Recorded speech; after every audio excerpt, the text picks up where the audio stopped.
গেলেকী অঞ্চলৰ মূল জ্বলন্ত সমস্যা হৈছে আমাৰ এই দৈখনা নদীখন।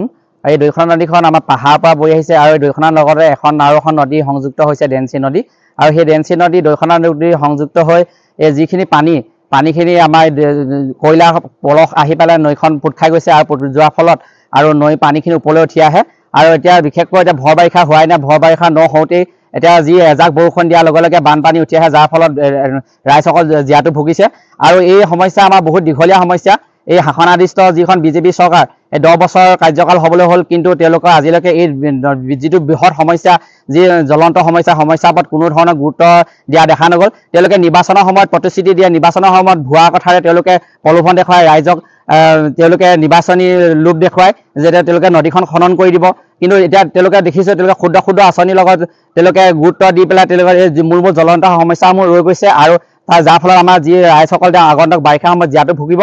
তাৰ বাবে আমি যিখন বিজেপি চৰকাৰ শাসনাধিষ্ঠ তেওঁলোকক আমি তীব্ৰ ভাষাৰে গৰিহণা দিছোঁ। আৰু আগন্তুক যদি এই ক্ষেত্ৰত যদি কোনো ধৰণৰ পদক্ষেপ নলয়, আমি এই অঞ্চলৰ ৰাইজক লৈ পেলাই আমি গেলেকী আঞ্চলিক ছাত্ৰ সন্থাই আমি গণতান্ত্ৰিকভাৱে প্ৰতিবাদ কৰিবলৈ বাধ্য হ'ম।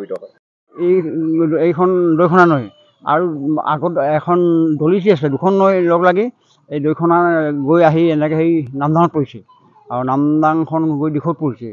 আজি আমাৰ কেইবা বছৰ 10 বছৰমান হ'ল এইখন মানে খনন কাৰ্য কৰিম কৰা নাই, আৰু নৈখন পোত খাই গৈছে, আৰু মানুহৰ খেতি পথাৰ নষ্ট হৈছে, আৰু এইবিলাক মানে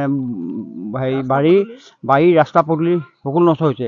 আৰু যোৱা বছৰ এই MP তপন গগৈ আমাৰ পঞ্চায়তলৈ আহিছিলে, তেখেতে কৈছিলে যে আমি খান্দি দিম, কিন্তু আজি 3টামান বছৰ হ'ল তেখেতে মানে পুৰা খান্দিয়ে নিদিলে।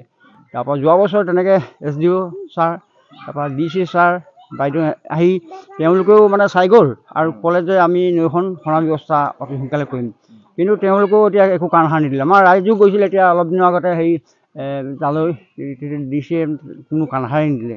এতিয়া আমাৰ আজি কিমান দিন খেতি পথাৰ নাই, আমি কি কৰি খাম? আমাৰ নৈখন কি হৈ গ'ল, সম্পূৰ্ণ মানে পোত খাই গ'ল। এতিয়া নগা পাহাৰত ধৰি লওক তামোল বস্তিত কয়লা খনি খুব খান্দিছিলে, তেতিয়া খান্দোতে তাৰ মাছবোৰ আহি নৈখন পোত খাই গ'ল। পোত খাই যোৱাত মানে এতিয়া পানীটো ক'ত কেনি যাব, নামদাংখনো পোত খালে।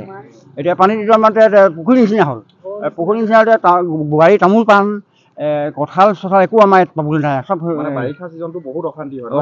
এতিয়া আমি একাঠো পানীত যাবলগীয়া হয়। আৰু আমাৰ নামঘৰ আৰু এইফালে 800-900মান মানুহ আছে, তেওঁলোকৰ মানে একদম জীয়াশাস্তি হয়। সেইবোৰ আমি আৰু মানে যদি তেখেতসকলে আমাৰ এই নৈখন খান্দি নিদিয়ে, আমাৰ মানুহখিনি জীয়াই মৰিব লাগিব।